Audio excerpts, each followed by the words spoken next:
নমস্কার, কেমন আছেন সবাই? আশা করি সবাই খুব ভালো আছেন। আমি কনক চলে এসেছি আবার একটা নতুন ভিডিওর সাথে। আজ ঘুম থেকে উঠে কোনো ভিডিও শুরু করিনি, একেবারে বাসি কাজ যা কিছু কাজ থাকে ঝাড়ু পোছা সব কিছু করে স্নান করে তারপরে চলে এসেছি রান্নাঘরে। এই যে দুধ এসে গেছিলো, দুধ গরম করে দিচ্ছি, এবার নাস্তা বানিয়ে নেব। তার আগে মেয়ে দেখুন, ও ক্যামেরার সামনে আসবে না বলছে, তাই বলছে ছোটো বোতলটাতে জল ভরে দাও, সে জল খাবে।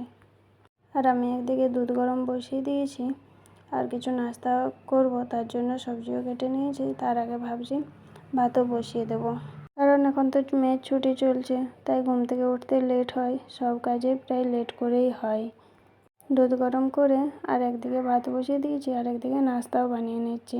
আজকে বানাবো নাস্তাতে একটু সামুই রয়েছে, সেই সামুই দিয়ে ঝাল ঝাল সামুই, এটা খেতে খুব ভালো হয়।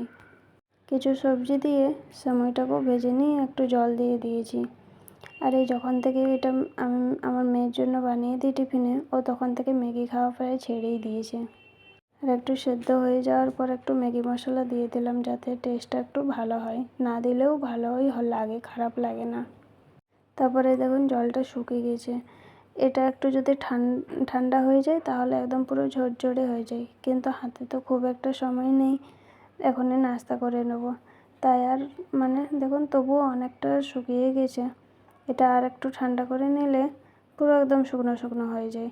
বাচ্চাদের স্কুলের টিফিনের জন্য না খুব একটা ভালো। আমি তো মাঝে মধ্যেই আমার মেয়ের টিফিনে বানিয়ে দিই। তারপরে এই যে দুজনে মিলে একটা প্লেটে নিয়ে নেব। আমার মেয়ে বাদামটা খুব একটা পছন্দ করে না, তাই যখন টিফিনে ওর বানিয়ে দিই তখন আমি বাদামটা দিই না। এখন ঘরে খাবো বলে বাদামটা দিলাম। খেতে খুবই ভালো লাগে একটু গাজর টাজর যদি থাকে। আর আমার আজ সময়টা একটুখানি ছিল, তাই একটু আলু বেশি করে দিয়েছি যাতে দুজনের হয়ে যায়। দেখুন দেখতেও যেমন সুন্দর, খেতেও কিন্তু খুব সুন্দর হয়। তারপর নাস্তা করে নিয়েছি, এদিকে ভাতও হয়ে গেছে। ভাতের ফেনা জড়াতে দিয়ে দেবো, তার জন্য এই যে কুকারের থেকে সিটি আর রাবারটা খুলে নিলাম। আর এই যে কৌটোটা, এটা ধুয়ে দেবো, কারণ ওই যে সময় সেটা শেষ হয়ে গেছে। আর আমি যখনই যেটা শেষ হয়ে যায় তখনই সেই কৌটো ধুয়ে নিই, তাহলে আর আলাদা করে রান্নাঘর এই যে পুরো পরিষ্কার করা, কৌটো পরিষ্কার করা, এইসব ঝামেলা আর থাকে না। যখনই খালি হয়ে যায় তখনই একেবারে ধুয়ে রেখে দিই। আর এইদিকে দেখুন, কালকে ওই মালাইটা বের করেছিলাম, ওই যে মাখনটা, কিন্তু কাল আর অলস করে করিনি, তাই আজকে আগে করিনি ভাবছি, তারপরে গ্যাসে রান্না করব সবজি টবজি। দেখুন কত সুন্দর বাটারটা গলছে, এই বাটারটা গলাটা দেখতে যা ভালো লাগে না। আর এটার জন্য কতদিন ধরে ফ্রিজটাও পরিষ্কার করা হচ্ছিল না। দেখুন পুরো ঘি হয়েই গেছে, ঘি তো হয়েই গেছে, কিন্তু আর একটু তারপর আর একটু বেশিক্ষণ একটু করে নিয়েছি লাল লাল করে, কারণ একটু বেশি দিন থাকবে তাহলে। এই যে পুরো হয়ে গেছে ঘি, আর কতটা হয়েছে দেখুন। ঘি আমার খেতে ভাল লাগে না, কিন্তু এই যে ঘিয়ের গন্ধটা না, সেই গন্ধটা খুব ভালো লাগে। তারপরে এই যে কাচের কৌটোটা ধুয়ে রেখেছিলাম, সেটাতেই ঢেলে নিচ্ছি। কৌটো পুরো আজ ভরে গেছে। অন্যবারে যখন বানাই তখন এতটা হয় না, এবারে একটু বেশি দিন পর বানালাম, তাই দেখুন পুরো কাচের জারটা ভরে গেছে, এখানেও অনেকটা রয়েছে। ওই কৌটোটা সেই আচারের কৌটোগুলো হয় না, কত গ্রাম যেন থাকে ঠিক মনে নেই, ওই আচারের কৌটো। আর তো কাচের কৌটো নেই, তাই এই টিফিনের মধ্যে রেখে দেবো। এই টিফিনেরটা আগে ইউজ করে নেব, তারপরে তখন কৌটোটা ইউজ করব। আর বাড়িতে ঘি রয়েছে, কিন্তু সেটা কেনা ঘি, তাই ভাবলাম আগে বাড়িরটা বানিয়ে নিই, কেনা ঘি খুব একটা ভালোও লাগে না। আর দেখুন টিফিনের মধ্যেও কতটা হয়ে গেছে। আর ওই যে দুধের যে কী বলে সরভাজা না কী বলে, ওটা ভাতের সাথে একটু একটু করে খেয়ে নেব, আমার খুব ভালো লাগে। আর আজ দুপুরে কোনো সবজি বানাবো না, ভাত তো হয়ে গেছে, আর একটু কারি পকোড়া বানিয়ে নেব। এই কারি চাওয়াল মেয়ে অনেক দিন ধরেই বলছিল বানাতে, কিন্তু আমার খুব একটা ভালো লাগে না, তাই আমি বানাই না। কিন্তু রোজ রোজ নিজেদের মতো ভাবলে তো হবে না, মেয়ে যখন অনেক দিন ধরেই খেতে চাইছে, তাই ভাবলাম আজকে দুপুরে কারি চাওয়াল বানিয়েই নিই। এই যে কারিটাও হয়ে গেছে, আর পকোড়া তো আগে ভেজে নিয়েছি। আর এদিকে ফোড়নে একটু সর্ষে, কারি পাতা আর শুকনো লঙ্কা দিয়ে দিলাম। পকোড়াগুলো মিক্স করে নিচ্ছি। একটু মানে পকোড়া তো এরকমই মানে হয়েই যাবে, একটুক্ষণ রাখলেই নরম হয়ে যাবে। আর বেশি করেই বানিয়েছি, নিচের দিদিদেরকে দেবো তাই, কারণ ওরা তো এইসবই বেশি পছন্দ করে। দেখুন কত সুন্দর হয়েছে। তারপর রান্না করে চলে এসেছি গ্যাসটা পরিষ্কার করে নিতে। এই কাজগুলো তো রোজই করতে হয় আর রোজই দেখাতেও হয়, বিরক্তও লাগে, হয়তো আপনাদেরও বিরক্ত লাগে দেখতে। তবুও বলবো, এই পর্যন্ত যদি কেউ আমার ভিডিওটা দেখে থাকেন তাহলে একটা লাইক, সাবস্ক্রাইব করে অবশ্যই আমার পাশে থাকবেন। আর ভিডিওটা কেমন হয়েছে অবশ্যই কমেন্টের মাধ্যমে জানাবেন। আজকে তো আর কিছু রান্না করিনি, শুধু কড়ি চাওয়ালেই করেছি, কারণ আর অন্য কিছু রান্না করলে এই কড়ির সাথে অন্য সবজি খুব একটা ভালো লাগে না। এই যে আগে একটু তুলে রেখে দিলাম, বলে না আগটা বাইরের কাউকে দিতে নেই, তাই আগে একটা বাটিতে একটা পকোড়া তুলে রেখে দিলাম। আর এই টিফিন কৌটোটার মধ্যে দিদিদেরকে দিয়ে দেবো। অনেকটাই দিয়েছি, এরকমের টিফিনটা বোঝাচ্ছে যেন ছোট, কিন্তু অনেকটাই বড় ছিল। আর দুজনে মেয়ে আর আমি খাবো তো, আর একটু যদি থাকে তাহলে মেয়ের জন্য রাত্রে রেখে দেবো, কারণ ওর খুব পছন্দ এটা। তারপরে দিদিদেরকেও টিফিন কৌটো পৌঁছে দিয়ে আমি চলে এসেছিলাম ছাদে জামা কাপড় মেলতে।